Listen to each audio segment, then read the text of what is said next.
Bonjour à tous, je suis Bérangère Dalmel. Je remercie les organisateurs de m'avoir laissé présenter la pépinière numérique. Donc, on repart dans un truc un peu plus général par rapport aux dernières présentations. La pépinière numérique, donc, c'est une entité de l'INRAE, donc l'Institut national de recherche en agronomie, euh, agroalimentaire et environnement. Et donc, comme partout, on a vu l'explosion des technologies numériques, on a vu l'explosion, l'arrivée des Fab Labs. On s'est dit que dans les activités de recherche, euh, c'était intéressant d'intégrer tout ça, sachant qu'il y avait déjà plein de gens dans plein d'endroits qui faisaient plein de petites choses, comme souvent dans tous les instituts de recherche. Donc rapidement, je vous dirais le concept et l'objectif de cette entité, sa structuration, juste pour vous donner une idée de quoi on s'est inspiré et comment on voit les choses. Après, on ira dans le concret avec l'exemple d'une pépinière locale, le matériel qu'on a, les formations animations qu'on essaye de développer, les expérimentations et les conceptions. Et puis, je vous montrerai comment on essaye de fonctionner en réseau et comment on essaye de se lier avec les réseaux qui sont aussi existants déjà actuellement. Alors, celle-ci de stage, je l'ai pas reprise, donc elle est brute de fonderie, mais c'était surtout pour vous dire que ça a été créé en avril 2018. Mais donc, avril 2018, en fait, il y a un petit groupe qui s'est réuni comme ça se fait, un petit peu comme ce type de workshop, à la direction des services informatiques. Ils avaient un petit workshop entre eux, et puis ils sont allés prendre un apéro sur les quais de Seine, puis ils ont commencé à s'apercevoir qu'il y en avait plusieurs qui étaient passionnés, impression 3D, découpeuse laser, etc. Et ils se sont dit, donc, les technologies numériques étaient vraiment importantes, et qu'il y avait probablement un sujet d'agglomération d'idées, de petites choses à faire. Donc la base, comme beaucoup d'entre vous ici, ça va être de partir donc l'incubation, c'est le besoin des usagers, c'est la veille techno, c'est valoriser des projets qui existent déjà. Et ça, c'était l'idée de base, sur laquelle le terreau sur lequel tout le monde veut s'appuyer pour essayer de faire progresser les choses. Et la suite qui rentre dans tout ce qui est open source, open lab, etc., c'était de démontrer et de partager. Donc, démontrer comment, c'est en expérimentant, en acceptant de se tromper, en faisant des prototypes et en faisant après du partage et du transfert de méthodes. Ce qui est souvent la chose la plus compliquée, c'est d'arriver à se mettre en réseau et arriver justement à discuter entre nous pour partager toutes nos expériences. Et bien sûr, après, c'est générer et promouvoir. Ça reste un axe on n'a pas encore réellement abordé. C'est le domaine numérique pour tous. Comment on communique en dehors de l'institut scientifique actuel. Comment on parle avec les associations scientifiques. Comment on parle avec le grand public. Donc, pour communiquer sur nos projets numériques au sein de la recherche agronomique. En partant de ce constat, on s'est dit, donc, on va essayer de monter une entité. Donc là, vous voyez, c'est au pluriel parce que finalement, après, elles ont été déclinées en site local. Mais l'objectif, c'est donc de répondre à des besoins qui émergeaient au sein des projets biologiques, des gens qui, comme moi, viennent de la biologie pure et dure, donc pas d'électronique, pas de mécanique, euh, pas d'impression 3D, et qui un jour se disent, bah tiens, je fais un peu de microscopie et j'ai pas le bon support pour manipuler, j'ai pas le bon matériel, il faudrait que je me le produise et je sais pas faire. Sachant que les ateliers, je sais pas comment c'est au CNRS, mais en tout cas à l'INRAE, tout ce qui est atelier, en fait, les gens qui étaient spécialisés mécanique, électronique, chez nous, en fait, il y a de moins en moins de recrutement. Et donc, c'est des métiers qui étaient assez faciles à trouver avant et qui maintenant sont quand même plus délicats à trouver. C'est des gens très, très occupés. Donc, c'était de répondre à des besoins, d'innover. Alors, c'est le mot à la mode, hein, on aime bien mettre innover partout. Alors, moi, je voudrais pas qu'il soit trop galvaudé. Innover, je suis d'accord avec, je crois que c'était toi, lui, qui disait, on va pas réinventer, faire un truc génial ici, mais en général, il y en aura peut-être un sur, je sais pas, 10 000 qui arrivera à sortir le concept auquel personne n'a pensé. En général, effectivement, il y a quelque chose, il y a quelqu'un d'autre qui a pensé, ou il y a déjà quelque chose d'autre qui existe. Mais innover, ça veut dire parfois juste dans son quotidien, donner accès à un outil dont on a besoin. Et parfois, on peut le créer soi-même si on l'a pas trouvé. Donc, l'innovation, c'est pas forcément au niveau international, comme on aime l'entendre. Expérimenter, parce que bah, on a le droit de se tromper. Souvent, c'est en essayant et en se plantant qu'on trouve la bonne solution. Apprendre, donc ça veut dire qu'une fois qu'on a fait des essais-erreurs, bah, ça serait sympa que les collègues n'aient pas à faire le même essai-erreur. Donc le but, c'est de partager nos essais-erreurs. Et donc après, de valoriser l'information, et moi je dirais surtout de la partager. La valorisation, elle entre peut-être plus dans le concept d'évaluation qu'on a au sein de nos instituts de recherche, ou pour promouvoir un travail particulier, mais l'idée de base, au départ, c'est de partager avec les collègues d'autres instituts de recherche, pas forcément d'aller très loin non plus. Pourquoi donc on part sur cette thématique? Ben, l'idée, c'est de faire du prototypage avec des itérations très facilitées par les technologies du numérique, ce qu'on n'avait pas avant. La production locale rapide. Et oui, on aime bien tout avoir rapidement et à côté de nous si possible. Donc les collabs avec les Fab Labs, avec les collègues à Toulouse, c'est sympa, mais parfois ça met un peu de lenteur dans certains process. Donc si on a la possibilité éventuellement de l'avoir à côté de chez soi, et c'est un des apports du numérique, la diffusion et le partage de compétences, et puis promouvoir et évaluer les nouveaux usages du numérique. Donc ça, c'est des grands objectifs des pépinières numériques, mais on n'était pas du tout les seuls effectivement à penser à ça.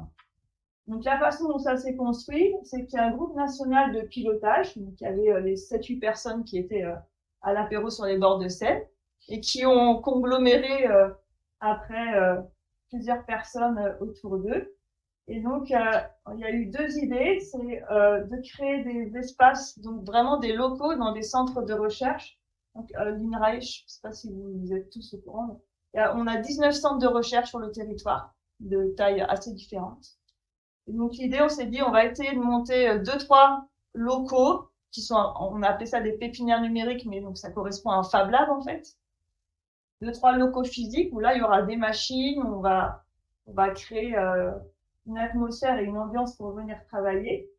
Et puis, on va aussi en parallèle, donc les 3, maintenant 4, il y a Antilles-Guyane vient de nous rejoindre cette année. Mais donc, on a 4 sites qui possèdent des locaux avec donc du matériel que je vais vous présenter après. Et puis, l'autre partie, c'est de se dire, bah, il y a des endroits où il n'y a pas assez de personnes ressources pour faire tourner un local physique. Et les Fab Labs sont des partenaires super intéressants. Et il y en a de plus en plus, donc souvent il y en a un près de chez soi. Et donc c'est de faire des accords avec des Fab Labs régionaux.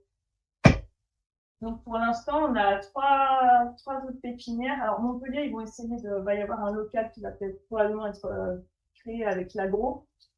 Mais Rennes est en train de créer un accord. Et Toulouse, ils sont en discussion aussi pour des accords avec des Fab Labs régionaux. Et donc là, c'est essayer d'avoir des entrées au Fab Lab, donc de créer un environnement favorable au sein du centre de recherche pour dire vous pouvez avoir accès à ces outils avec un Fab Lab à côté de chez vous pour aller expérimenter. Voilà ça. Alors, au niveau du matériel à disposition, sur les 3 pépinières, je dis 3 parce qu'Antilles-Guyane, ils n'ont pas trop encore le matos de livrer, c'est un peu plus compliqué jusque chez eux. Ça a pris un peu de retard. Mais l'idée, on s'est dit, il y a du matériel de base qu'on peut avoir partout. Et après, il y a d'autres choses sur lesquelles on va pouvoir être complémentaires. Donc le matériel de base, on a pensé que les impressions 3D, c'était du matériel accessible et indispensable pour commencer la plupart des projets, des petits prototypes jusqu'au gros outillage. Donc on a des impressions 3D filaments. En général, on a 2 modèles. On a le modèle, j'allais dire classique, mais petit plateau entre guillemets, enfin 20 par 20 ou un peu plus, avec extrudeur direct. Et on a le pendant. On a choisi d'avoir des impressions, une autre imprimante 3D, c'est la Creality. Je l'ai pas mis ici. Mais là, on a la Creality Ender 5 Plus, par exemple, qui a un très grand plateau et qui a un extrudeur déporté comme les premières imprimantes. Donc ça donne un choix assez vaste, des possibilités assez larges d'impression 3D. Et c'est surtout accessible à la plupart des néophytes. C'est des machines très faciles à utiliser. Au niveau entretien, il n'y a pas grand-chose à faire. C'est assez pratique. Et elles ont toutes en plus maintenant le nivellement automatique. À l'époque, ça se faisait pas trop encore, mais maintenant, même les premiers prix ont le nivellement automatique. Donc, pour des néophytes, c'est très très facile de prise en main. Pour continuer dans le côté impression 3D, on a aussi l'impression résine. Alors ça, par exemple, on a choisi, on n'a pas toutes les pépinières n'ont pas l'impression résine. C'est-à-dire par exemple que nous, donc personnellement, je viens de Versailles, Versailles-Saclay. Il y a une autre pépinière locale qui a joué en Josas. Donc pour ceux qui connaissent pas, en gros, il y a 20 km d'écart. C'est deux très gros centres de recherche. Et du coup, en fait, Julien Josaph a décidé de pas acheter d'impression résine parce qu'ils avaient personne chez eux qui savait trop qu'en faire. Et donc, l'idée, par exemple, c'est de venir chez nous et on s'envoie les utilisateurs qui ont besoin de faire ça. Et même, souvent, ils nous dessinent, par exemple, ils font le design et puis nous, sur place, ils nous l'envoient et puis nous, sur place, on s'occupe de produire la pièce. On n'a pas été chercher, pour ceux qui s'y connaissent en impression résine, on n'a pas été chercher Formlab, qui est un des gros fournisseurs du marché, très réputé pour sa fiabilité. On est parti sur les petites classiques, donc ça c'est les Goumars par exemple qu'on a. Mais pour les besoins qu'on a nous actuellement, ça fait largement le job. Après on pourra rediscuter en fonction de si un mec qui parle d'impression 3D résine. Et puis, les deux autres gros achats, c'est une découpeuse laser numérique et donc une fraiseuse numérique aussi. Donc ça, c'est pour les très grosses machines. On a des petits postes d'électronique. On a acheté plein de petits kits Arduino, des Raspberry Pi, etc. Et puis, il y a toute une partie, donc là, tout ce que je vous ai décrit, ça ressemble vraiment au Fab Lab classique, entre guillemets. Mais il y a toute une partie, comme vous avez vu, c'est l'entité est entre guillemets créée par la direction des services informatiques et la direction pour l'ouverture à la science. Et en fait, donc il y a aussi une partie par exemple vidéo, acquisition de vidéo, etc. pour tous nos services généraux et même pour les chercheurs, ingénieurs qui veulent produire des tutos. Voilà. Donc, on propose du matériel et un lieu pour fabriquer et créer. On propose d'accompagner les personnes. Souvent, c'est ce qui manque un petit peu. On est biologiste, on n'ose pas franchir le pas. On se dit, ah, c'est super compliqué et tout. Donc, le but, c'est d'avoir en local de former. Donc, soit avec des formations externes. On a fait la première formation d'impression 3D l'année dernière. Là, il y a une formation, donc en collab avec le CNRS et les autres réseaux qui va être fait en IoT à 7. Donc, le but, c'est d'essayer de faire des points ponctuels, des petites formations annuelles, une ou deux, pour déclencher le mouvement, en fait. Comme je vous disais, formation atelier, mais aussi expérimenté. Donc l'expérimentation, par exemple, réalité virtuelle, je ne sais pas si certains l'ont exploré, on en parle pas mal aussi en microscopie, en représentation 3D des images. C'est un thème qui nous intéressait et donc une des personnes du groupe de pilotage a monté une petite animation un après-midi pour qu'on aille découvrir la réalité virtuelle et voir si j'ai employé le mot gadget, mais si voilà, c'est vraiment les deux discours qu'il y a. En gros, il y en a qui pensent que la réalité virtuelle, c'est le futur gadget pour nous faire consommer, jouer, etc. Et il y en a qui pensent qu'il y a un avenir aussi pour la formation et dans nos métiers, qu'il pourra y avoir un intérêt futur. Donc, pour l'instant, il y a les deux grandes lignes dures et peut-être qu'on peut se mettre au milieu, surfer un peu et voir ce qu'il y a à prendre et ce qu'il y a à laisser. Et donc, on avait été expérimenter une après-midi réalité virtuelle. Il y a une expérimentation sur la captation vidéo. Ça, c'est Julien Josas qui est particulièrement en pointe sur la captation vidéo. Et donc, il propose ils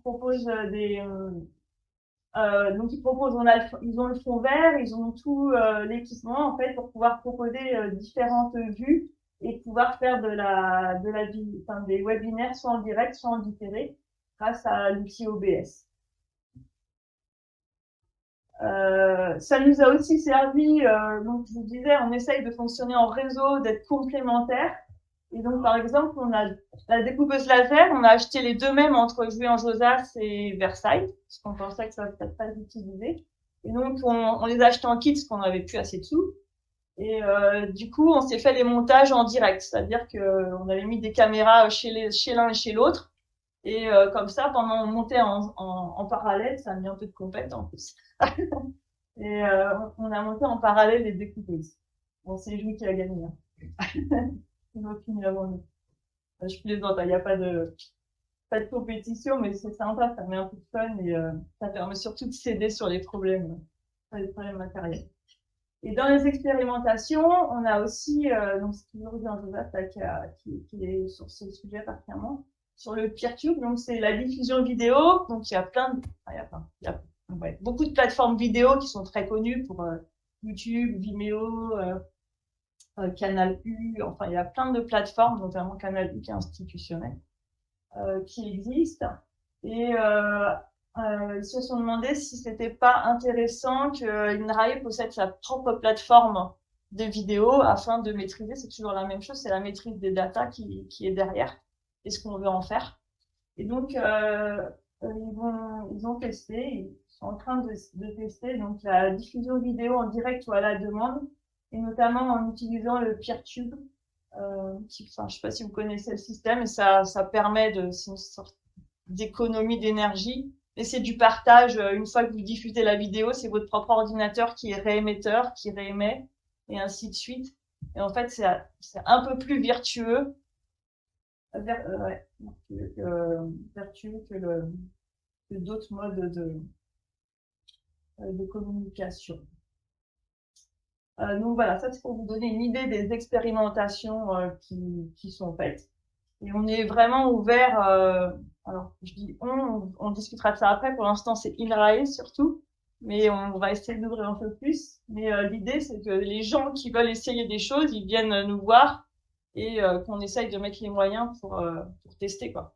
Et si on se plante, mais au moins ça aurait été testé une fois, et que ça soit pas testé 4 fois dans 4 sites différents. Dans les conceptions, quelques exemples. Alors, c'est là, vous avez mis une vidéo, mais du coup, je l'ai pas liée parce qu'on n'a pas, c'est pas mon ordi qui est connecté. Mais donc, pour vous montrer un peu, conception à but scientifique. Alors, quand je dis à but scientifique, c'est pas pour dégrader le reste, mais c'est-à-dire qu'il y a des prototypes vraiment conçus pour démontrer une hypothèse de recherche. Il y a des appareils qui ont été conçus que dans ce but-là. D'accord? Donc, c'est dans le but scientifique, il faut le prendre dans ce contexte-là. Et là, vous avez ce qu'on appelle un kinostat chez nous. Donc, on travaille sur les plantes, on essaye de leur faire perdre la tête de temps en temps. On aimerait bien savoir comment certains complexes protéiques qu'on a identifiés dans la division cellulaire, on aimerait bien savoir comment ils réagissent par rapport à une perte de gravité des plantes. Et pour leur faire perdre la gravité, soit on collabore avec la NASA, avec Toulouse, etc. Mais bon, faut déposer des projets, c'est long. Sans leur faire perdre la tête en les faisant tourner rapidement. Donc en fait, ça a tout été construit. Donc c'est l'Arduino qui est dedans, Raspberry Pi, je ne sais plus, Arduino Raspberry, mais c'est de l'électronique open source, avec tout fait en impression 3D pour le design. Même les boîtes, ici, les boîtes de pétri. Et donc là, vous voyez dans les ronds blancs, en fait, on met ces petites boîtes de pétri là. Là, ce que vous voyez, c'est des graines qui ont germé. Donc, en fait, on met juste les graines.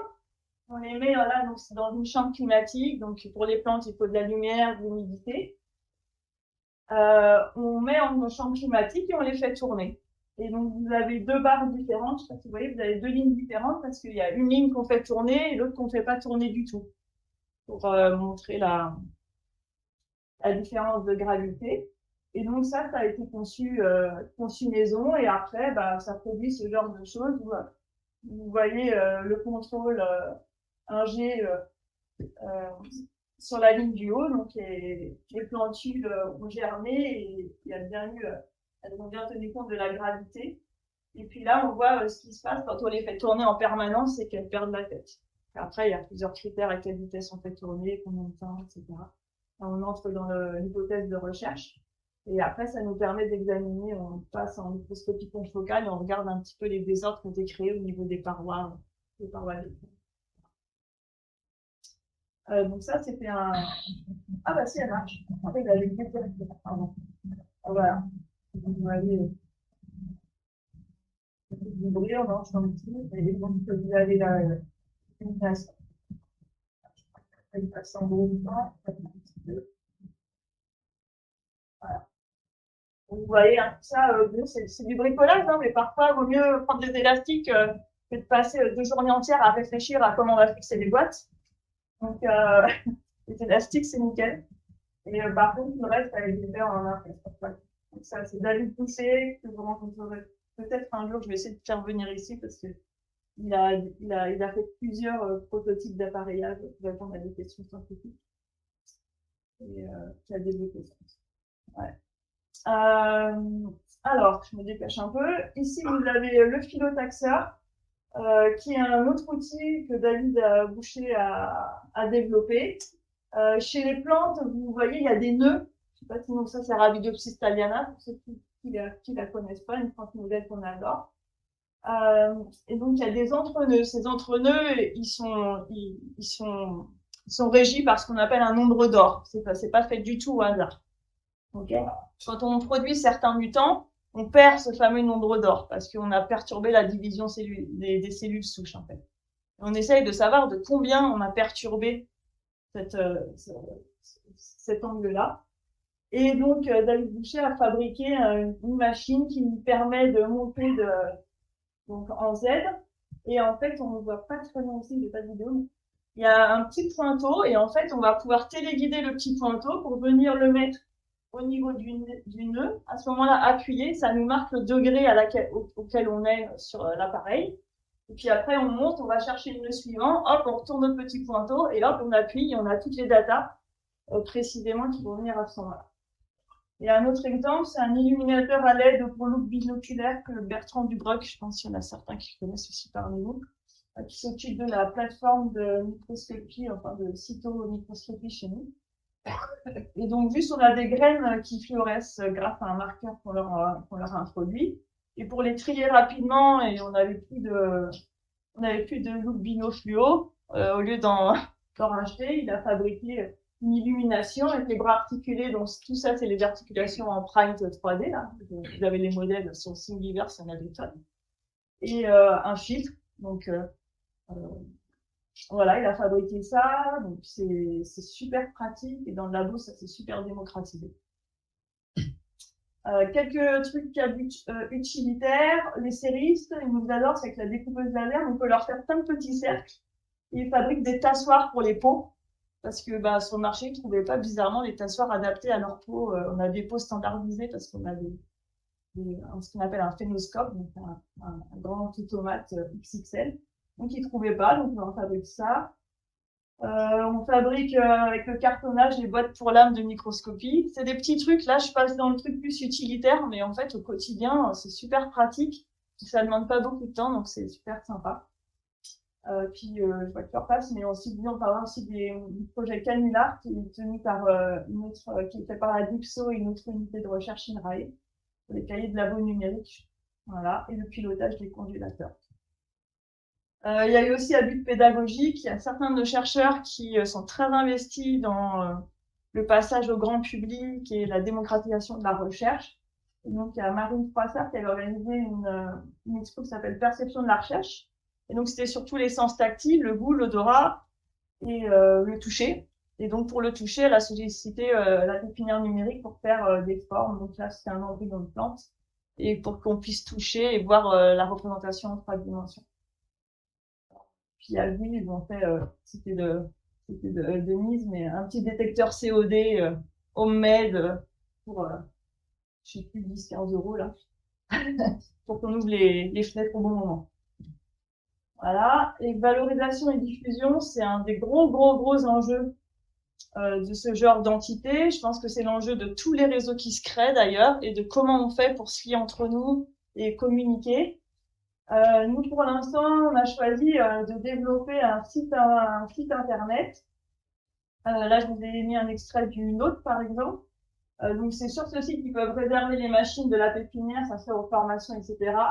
Mais le plus important, c'est qu'il y a une galerie de projets et que ces projets, en fait, on peut les documenter. On peut déposer les fichiers STL, les DXF, tout ce que vous voulez dans vos créations, les codes Arduino que vous avez fait. Vous documentez votre projet, donc vous mettez votre nom, et chacun après peut venir télécharger directement vos fichiers. Je pense que pour nous, c'est une des plus grosses avancées. Et ça, par contre, ça a un intérêt que si il y a assez de personnes qui se connectent à ce genre de site.